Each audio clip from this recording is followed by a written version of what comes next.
I am Rachael Fulmer. I work for Lutheran Services, Carolinas. I've been with Lutheran Services as of June 15th, it will be 5 years. I've been really blessed to be a part of this organization. This job came about for me at one of those times in your life when you were at that crossroad. Some of you may know and some of you may not, but I'm very open about it. I'm also a person in long-term recovery.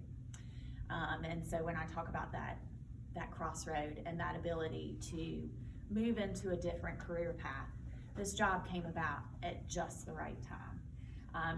In recovery, we talk a lot about God moments, and this truly was a God moment for me to be able to get this job and to work with so many dedicated people at Lutheran Services. I mean, it's amazing how many people have been there 15, 20, 25 years.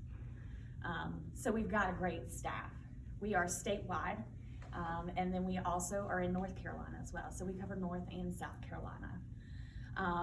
And so Kinard Manor Recovery, as you may imagine, is a little near and dear to my heart. We came about with the idea of Kinard Manor Recovery. It was a group of Lutheran pastors.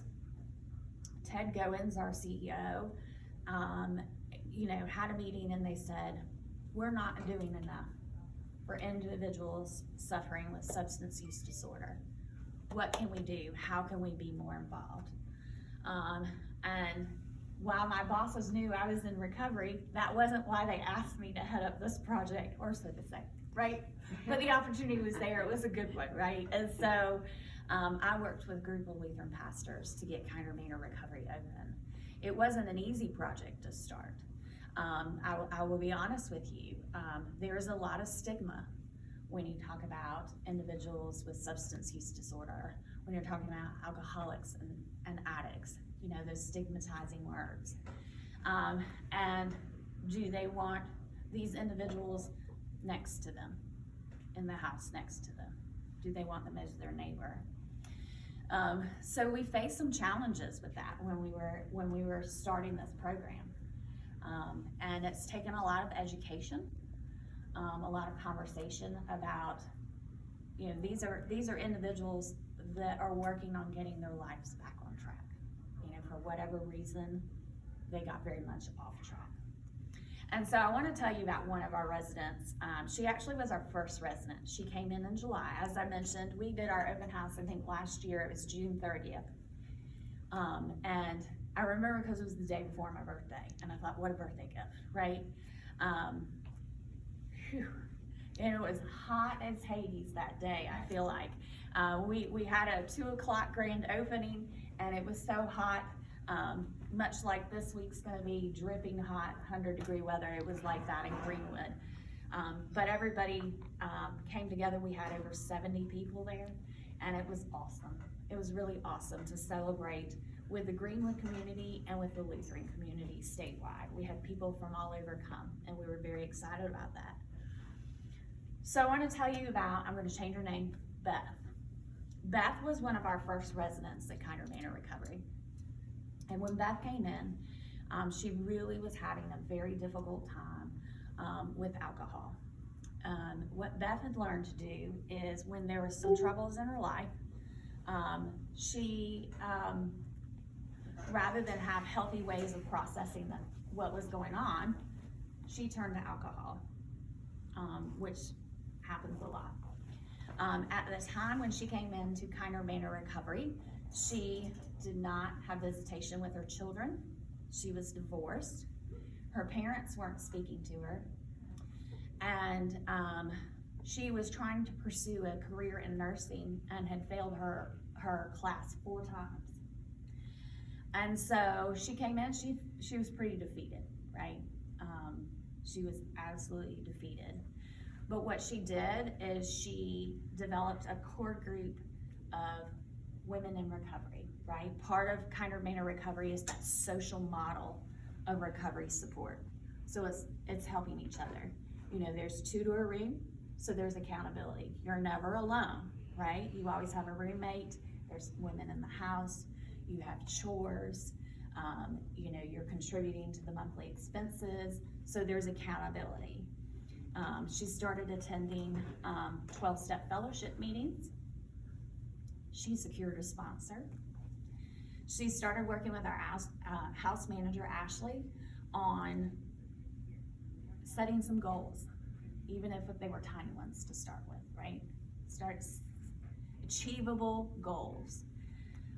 And so she started working with some other people, and also with Restoration Chapel, because the God of her understanding wasn't the same God that we see God as, right? And so she started exploring that spirituality, right? A healthy, positive spirituality. And so I will tell you that last month, somebody is here. I will tell you that last month, Beth received her certificate of completion. With that certificate of completion, what did she accomplish? She accomplished some healthy life skills. That if there's conflict between her ex-husband and her parents, she knows how to now deal with that in a healthy way. She completed her 12 steps and her 12-step fellowship. She started getting visitation back with her children. And that, as a mom, is often difficult to see. You always see, the mom is always there. And so when you're the mom in an active addiction, oftentimes you lose custody of your kids. And people, there's a lot of stigma that goes with that. And so there's a lot of pressure on yourself, I think, too, as a mom, to say, I just lost custody of my kids. Oh my goodness, right? So she now has visitation with her kids. Her parents are speaking to her again, right? They are, it's up and down, right? But there's communication beginning, right? She has a relationship with her ex-husband where they can talk about what's going on with the kids, right? So she's really come a long way. And I think one of the things I will tell you is when I do go to Kinard Manor Recovery and visit with the women and all that stuff, she's got that sparkle back in her eye. She holds herself differently, right? She's not slumped over. She doesn't have that defeated look in her face. She works full-time at Self Regional Hospital. And so these are the kind of, and we celebrate a lot at Kinard Manor Recovery. We don't focus on the negative, we celebrate the positives. Because sometimes it's that may be the first time they've reached 60 days or 90 days in recovery, and it's celebrating those milestones. And so Beth is actually going to be leaving next month to be able to live on her own, right? And so she, over the last year, has had the support of the other women in the house to help build her up, as she has done with them. Oh, the other thing is she's gotten her driver's license back. Wow. And many times when the women come into Kinard Manor Recovery, they don't have a driver's license. They have lost custody of their kids. They have some financial issues going on, whether they've had some court dates or some criminal charges. They may have some restitution, some things like that.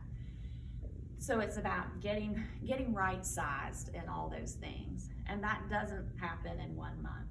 It takes a lot of time to get some of those matters worked out. And it takes a lot of emotion. Sometimes you're reliving the reasons that you got yourself in that mess. And how can you relive it without using a substance to numb, right? So they are really there to support each other. And like I mentioned, we have 4 people that have successfully completed the program. Another one of the women that completed the program, she's actually doing some driving for us. We do have a van there, and because many of the women don't have cars or they don't have a driver's license, so sometimes they need help getting to work, to doctor's appointments, to therapy, if they're doing some outpatient work, to meetings, and so we provide transportation to things like that. So anyway, if you are going to Synod Assembly, I think a couple of y'all said you were going, right? You're going. Quite a few of the women will be down there. They're actually going to be manning the table for Restoration Chapel. Restoration Chapel is our spiritual partner in this. So we have Kinard Manor Recovery, who is the operational partner of the recovery house, right? We do the day-to-day, the maintenance stuff, you know, if the toilets get clogged and gosh knows what else, that's kind of our role. And Ashley Meyer is our house manager. She lives on site. And so Ashley is a success story in her own right. This is Ashley's first time, full-time job with benefits. And when I met Ashley and interviewed Ashley, she had just about 2 years in recovery. And she has really grown into her role. You know, she has to serve in kind of a management role, right? She has to keep the house running. And she does it very well. She's had some trips along the way, right? We're all not perfect. But she's learned from those mistakes. And so, you know, running a house with 10 women inside can be very difficult. There's a lot of emotion that runs through there. You know, there's a lot of, it's a matter of helping women get out of the shame and guilt that they feel.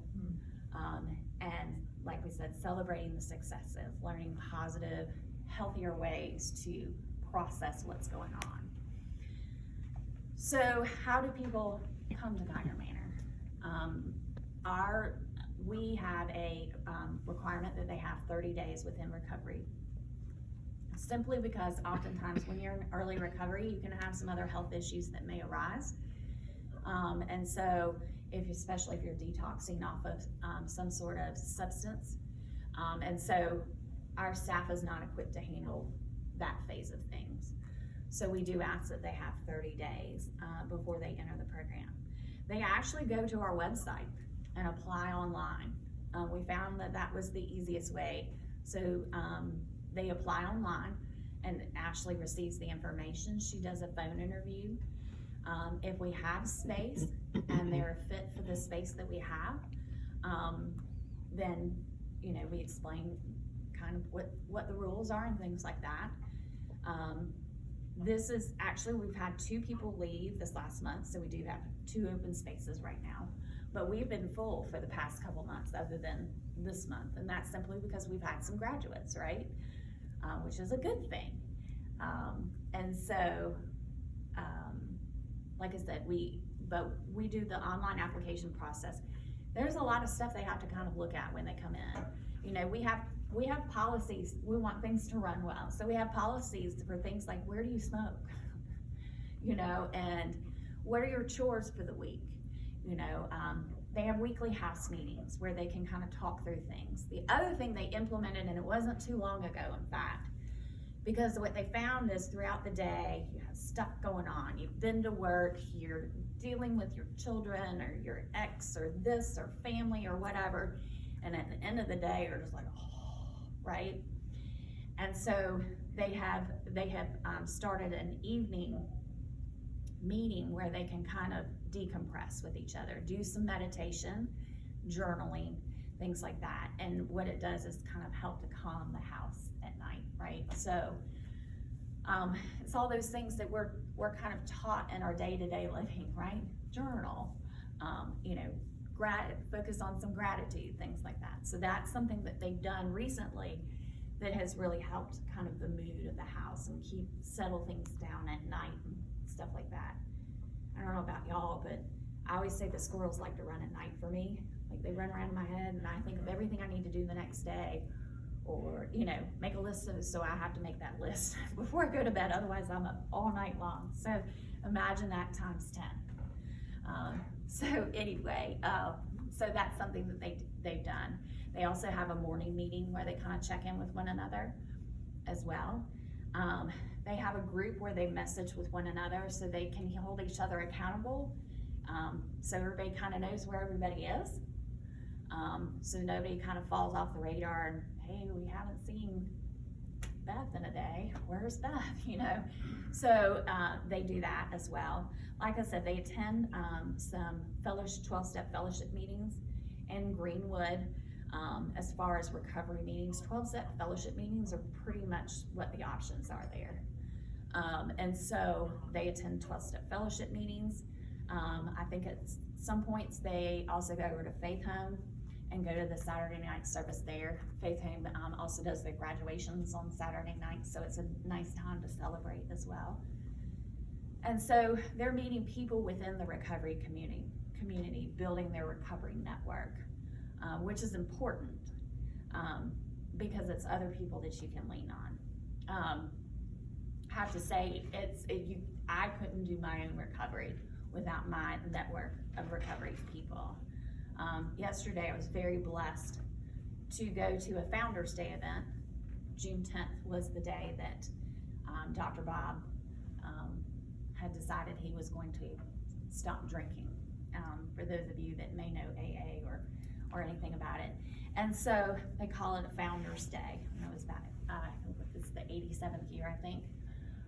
And so we had 150 people in downtown Columbia celebrating with one another, celebrating their recovery, celebrating just having hamburgers and hot dogs. I couldn't do it without those 150 people. So we like to help the women establish their 150 people or however many people, so that anywhere they go, they can find a good fellowship of people in recovery. So, like I said, we've had this project going on and it's been open for almost a year. Kinard Manor is an older home. It's about 100 years old, I think. And prior to it being our recovery home, it was a veterans home for a while. Prior to that, it served as a group home for children. So that is actually a property that we own. We don't own a lot of property in South Carolina, but it's one of those properties we own. It is old, it is cantankerous, and at times I call it the money pit. Have you ever seen that movie, The Money Pit, with Tom Hanks? Yeah. Because there's always something that's breaking, right? And so, so we always have a handy person out there doing something. But it's a great house. It's got 5 bathrooms, which there's a lot of women here. You know how important that is, right? So it has 5 bathrooms, which is great. And we're gonna try to add some more parking spaces because more of our ladies are getting their cars back and they're getting their licenses, which is a good problem to have, but we need somewhere for them to park. And so we do modifications like that, and we have been along the way. So a couple months ago, we had Gamecock Recovery come to us and say, we need something similar to that, but for college students.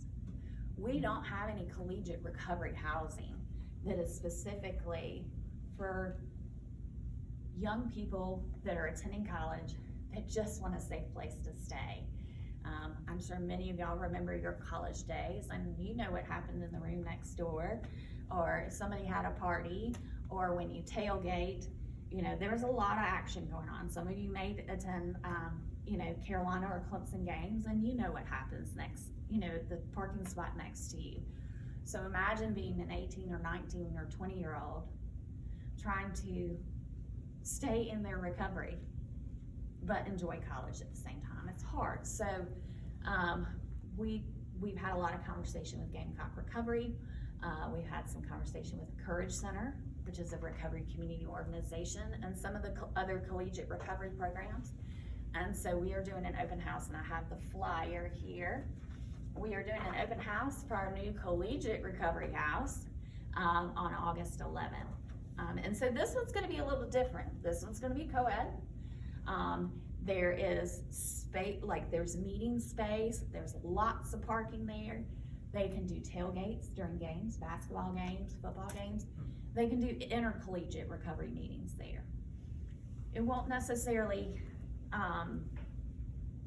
be as 12-step focused, because a lot of the younger people in Columbia are attending some alternate recovery meetings. They may be doing SMART recovery. They may be seeking more recovery coaching. And so this allows them that space to do that, but space to have fun too. And so we're really excited about that program. It is the first one in the state that I am aware of. So that could mean it's a great idea, or it could mean it's a really bad idea. I don't know. We're hoping it falls on the really great idea side, right? And so we've got a lot of community support for it in the Columbia area. The house is actually over in West Columbia, and so it's close enough to many of the campuses. So it's not specific to USC students, it's not specific to Midlands Tech or Columbia College. It's really anybody who is attending an institute of higher learning. So we're really excited about that project too. Like I said, it's one of those that we're kind of feeling our way through this one too. So we're really excited, but we'll see how it goes, right? And so the guys we actually are leasing the house from, they're both in recovery. And so, they get it, and anyway, so we're really excited about that. We invite you to come to our open house. We'd love to see y'all there, and this will give you an opportunity to learn more about it. And so we'll do the kind of similar, like if people want to apply to be in that program, they'll do it online on our website as well. It just seems to make it easier. Everybody's got kind of a cell phone that they can do that, and kids don't do paper stuff, they do it all online, right? So anyway, it'll look a little different. It'll be very collegiate looking. We'll have posters and stuff like that. We're gonna have so much Wi-Fi there, it's not even funny, because every young adult has like 5 different things that they have running on Wi-Fi. And so I had the conversation with IT, and I'm like, I need the strongest Wi-Fi we can possibly get at this house. And they're like, you're kidding, right? I'm like, no, I'm not. So, so they can do their schoolwork, they can stream classes, talk with their friends, all that stuff. So we're really excited about this project too. What questions do you have? What can I answer? What more information can I possibly give you? Yes, ma'am. The Kinard Recovery, does each of the women have their own bedroom, or is it like a shared? It's a shared. So there's 5 bedrooms that are shared bedrooms, and so that helps with accountability as well. So you've got two women in a bedroom, and that way, if you're kind of going through a rough moment, you've got somebody right there. It's that social model of recovery, so it's helping to build each other up. And then Ashley, our house manager, she has her own bedroom. Although I think sometimes she doesn't feel like it's her own bedroom, because she gets a lot of knocks on the door at the middle of the night sometimes, and with stuff going on. So that's also why we're trying to put in something at night to help people kind of decompress, and hopefully they'll help Ashley sleep a little bit better too. So, but yes, they're 2 to a room. And how many people do you need in there as support for? Like Ashley is the house manager, and is there other people that you need to manage things? So Ashley is our house manager, and then we have Anika, who is doing some driving for us. She's actually a resident there. The program is actually managed by our Director of Community and Rehabilitative Services, Bethany Voss. So she makes monthly visits down there as well. And then we have our partners at Restoration Chapel that do some really amazing stuff. So once a month in Greenwood, they have a recovery worship service for the women to attend. They also are going to start doing the Life Recovery Bible as a Bible study for those that wish to participate. And then Dupree and Jane Mitchum, Pastor Jane, they do something they call Table Talk. And so they come in once a month. They took a little hiatus, but they come in once a month. And Dupree Percival helps to cook something fabulous, like he does. And they just sit around the table and chit chat, so anything kind of comes up. I remember one of the first ones, somebody said, what does it mean to be a Lutheran? So it's that time that the women can just kind of ask anything, and it's very informal, but Dupree kind of shows them how to cook something great, easy, wonderful, healthy, and they just have great conversation. And then Pastor Chris Christopher is over at Emmanuel Lutheran, and so he is also the head of Restoration Chapel. I think they call it a director. I'm not sure what exact title is, to be honest with you. But a lot of times that they can get some spiritual support from him.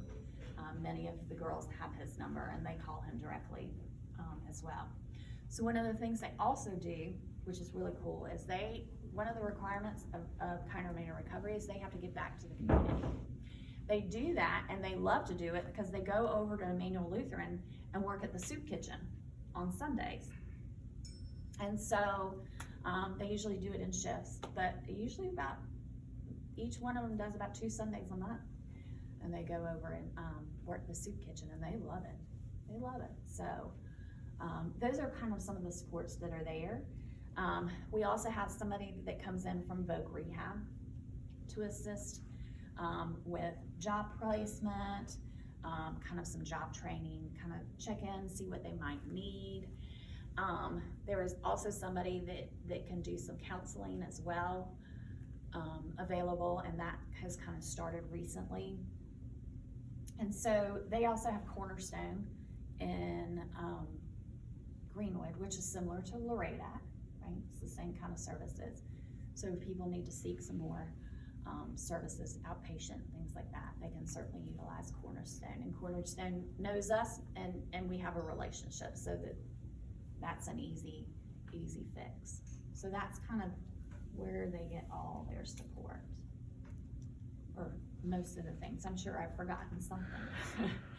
So there's a lot going on. The idea is they don't sit alone in their thoughts, that there's that group of women that can help them, that there's groups of people within the community that can help them, that they can give back. So it's being outside of themselves sometimes and helping others. What other questions? Yes, ma'am. Is there an age limit? No. And so we've had some 20-year-olds, and we've had, I think one resident we had, she was in her late 50s. So no, there's no age limit. Do the women there, I know you say they volunteer at the Lutheran Church and all this, and it's with Lutheran, associated with the Lutheran Services, but are all the women Lutheran, or is it multi-denominational type or whatever? Right. Your affiliation is not a requirement for entrance. I will tell you that oftentimes many of the women that come in Kinard Manor Recovery have a very bleak outlook of religion, or have had some sort of interaction which has caused a negative relationship. And so the idea of working with Restoration Chapel was not to be all in everybody's face. This is what you need to do. It's more about letting them starting to get comfortable with it and start seeing all the positive things and see how Restoration Chapel can support them and help them. A lot of times they come to the realization on their own, I'd like to do more. I'd like to participate in a Bible study. I'd like to attend church services over at Emmanuel. So it's part of recovery is developing those positive relationships, right? And part of that positive relationship is with the God of their understanding, or that whatever that spiritual, some of them may believe in other things, and that's okay. But we're there, and Restoration Chapel's there to support them in whatever way they need that. So. Do you have programs available for family members, or resources available to them, other women who are in recovery? I think that Restoration Chapel is working on some of that. It is my understanding that is part of, that is also new, the whole formation of Restoration Chapel. So Restoration Chapel, Kinard Manor, we're part, they call it a SAWC, Synodically Authorized Worshiping Community. And I'd never heard that term before, but everybody had to get me up to speed on that one. And so, which is very unique to South Carolina. I think it might be the first one in South Carolina, honestly. And so, part of that will be to help, I think, support families. Because recovery, if you think that recovery is just my problem, it's not. It really is a family issue. And so how is it that a family can be there for a person who is struggling or a person in recovery without, overstepping or because it's frustrating for everybody. It's a very hurtful process for everybody to see your loved one, and many of you may have loved ones that have gone through active addiction to various things, and it can be a very hurtful, scary process for families. So that's kind of something that longer term we're also looking at down the road. What is it we can do to do more family support? I will tell you, in Columbia or in this area, you've got a great opportunity with the Courage Center. They provide family support, and they do family support groups, especially if you have young people that are struggling or young people that are coming into recovery. The Courage Center does provide those family support groups. So that's a great resource locally if y'all are needing something locally, just FYI. So, what other questions? A couple of things. It's like, we're talking about Restoration Chapel. So she mentioned Pastor Jane and Dupree coming in, and were the ladies, for example. Now Dupree is the gentleman that owns the fish truck that did our fish fries. So if you were coming to the fish fries, he wasn't here every night necessarily. He wasn't like in the fish truck, but he that's part of his ministry business too. So I know Gary got to talk and meet with him a good bit, and Jeff as well. So that's Dupree. Synodically authorized worshiping communities, you want to think about the fact that church may look different than what it looked like for all of our lifetimes. So even think back to like the scripture. In the scriptures, when people were hearing the good news about Jesus, they were gathering in people's homes, whatever. Nobody was trying to figure out how they were going to buy land and build a building and get an organization and all that, right? And that developed over the centuries, and it's been life-giving, because if it wasn't for those structures, most of us wouldn't know church, right? But it's not the only form of church.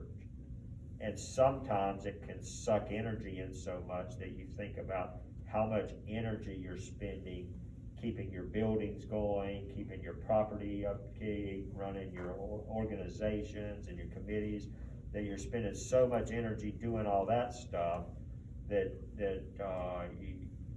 you're draining energy away from actually changing people's lives. Although hopefully everything we do, we have a building so there can be an NA group here. We have a building so that there can be a preschool downstairs. So, but that's kind of so Minister LaVaughn, who has his office here with Journey Performing Arts, that's an example of a synodically authorized worshiping community. Minister LaVaughn and Journey Performing Arts, they're never going to buy property and build a building anywhere. That's not the type of mission church model that is.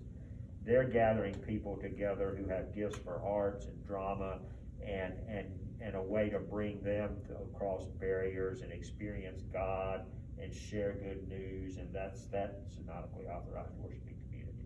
Restoration Chapel, that Rachel has mentioned, they're kind of that same model. So they're not like buying property to build a building somewhere. They're this restoration. How are they bringing restoration of God's hope into people's lives through recovery support, fill in the blank, that sort of thing. So it's a coalition. There are different ministers involved, people coming in leading Bible studies. And so they're like working with Kinard Manor, which is a particular place, but they're also doing restoration ministry with other lives as well, even beyond that. So that's just kind of getting our brains thinking differently when it comes to how is the Holy Spirit working and being church in the world. And Restoration Chapel is an example of that, which is a wonderful partner for Kinard Recovery Manor and other things as well. Right? Well, and it looks like, from what I understand from our conversations that we've had, with, James Henricks, that, maybe that model of Restoration Chapel may duplicate in other parts of the state. So while they've done some great work in Greenwood, what about a Restoration Chapel in Columbia? What about something on the coast, or in Florence? And so there's some conversation of that going on. I'm not involved in the day-to-day of Restoration Chapel, I'll be honest with you. I can tell you up and down about Kinard Manor Recovery, and that's my wheelhouse, right? So I have to stay on my lane. But I think that there's a lot of opportunity and things that are happening with Restoration Chapel in the future that I think is really positive. So, especially in terms of maybe expansion to other areas. What other questions? I have to speak out, but to going, and this was wonderful. Thank you so much. Thank you. So for, the students, how many is, the college part is, how many students are? So we'll have, this house will be a little bit smaller. We'll have 4 students in the house. We are gonna hire a full-time programmer, house manager for this particular project as well. Cause it really does kind of take somebody on site to help with logistics part of that. And so, Gamecock Recovery is already thinking about, all right, let's plan some dinners together. Let's plan this, and what else can we do intercollegiate wise there? Because it does have that great meeting space within the house. That basically, the house had a garage that the person who owned it before turned it into like an air-conditioned and heated meeting space of some, I don't know what he used it for. He was a therapist. And so there's that space that where they can really just do that type of stuff. We talked about during exam times, what is it we can do to help make living easier during exam times? Do we do some blackout times where we talk about, some quiet times where people can go to certain spaces of the house and get ready for exams and stuff like that, and then like I said, college football and basketball and all that is pretty popular in Columbia area. So what are some things that they can do there at the house that allow them to have a good time, but give them that safe space to do it? We're gonna have cornhole there and a basketball goal and probably a soccer goal and stuff like that, and grill and outside tables, and so it's a spot that they can feel like they can really just hang out and feel supported. So, you talked about wish list items. Yes, I made a little wish list, so, and it was because you asked me. I don't normally come everywhere I go with wish lists, so, but anyway, some of the things we were thinking about, Kinard Manor's been open a year, so there's some things we probably need to refresh, like new twin seat sheet sets, new pillows, things like that. We'll need the same thing for the collegiate house. As I was on the phone with Ashley the other day, and we were talking about what are some of the needs, one of the girls overheard the conversation, because she was in the kitchen talking to me, and she goes, "Tell them we need loofahs." So one of the things they said is they would really love some loofahs.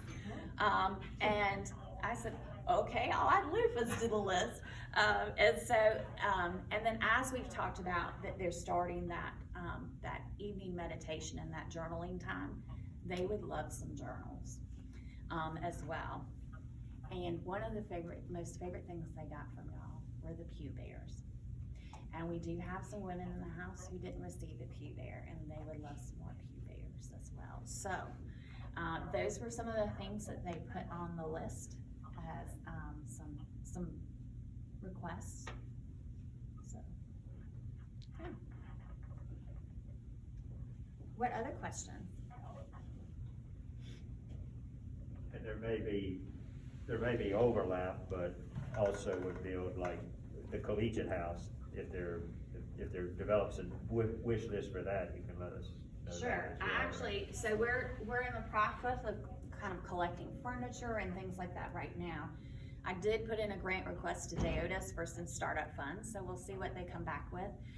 But one of the things that, I have received, 37 sets of bedding or, dorm furniture, from one of the sororities a couple years ago. It was before Kinard Manor opened. And I thought I was getting 10 of them, and they said, no, you have to take all 37. That was a nightmare, but anyway, I think everybody I know, I was like, hey, you need some you need some beds for your program, you need some nightstands, you need some that. I mean, like, I was asking every nonprofit in the world, trying to whittle that down. So, that's what we used to help with to set up the bedrooms in Kinard Manor. It actually has worked out great. Something about that dorm furniture is made sturdier than anything I've ever seen. And so we do have a little bit left that we can do one of the bedrooms, but we're still looking for twin beds for the second bedroom. We're looking for some living room furniture, and it would be furniture with wipeable surfaces. One of the things we've learned, as you know, we do group housing, not just for recovery, but for adults with intellectual disabilities. We have 8 homes, is that furniture with wipeable surfaces is most important. Otherwise, we have to replace it quite frequently. And things that are just very sturdy, they get used a lot, right? And we're looking for a table with 6 chairs, like a dining set. And like I said, 1 bedroom's worth of furniture and some living room furniture. I think those, and then if you know of anybody that has some recreational stuff, cornhole sets or a basketball goal or something like that they'd love to donate, a grill, a charcoal grill or something. We'd love that for that house. So those are the type of things that we've been, I've been able to catch a lot of stuff, right? When kids moved out of USC, there's a program that kind of collects some of the things that they don't want. And so I was able to kind of go through there, and I picked out beanbag chairs and rugs and lamps and, kitchen stuff. I mean, we've got the kitchen totally done because there was so much stuff over there. Microwaves, mini fridges, stuff like that. So, yeah, so that's kind of what we're looking at for the collegiate house. Just as an FYI, and I can send over that list as well. So I can email you both. And like I said, we've secured a lot of stuff. We have a storage unit, and so we've just kind of been putting things in there. Our lease there actually starts July 1, so we can start moving things in there as of July 1, which is not going to happen July 1 because it's my birthday. So July 2nd, we can move them in there. So, but we'll get everything, we're giving ourselves the month of July to get everything set up, get our internet in, get all of our things in place. So we can get that turned around. But it's the house is in great shape, and so we have great landlords, and so we're really excited about it. What other questions can I answer for you?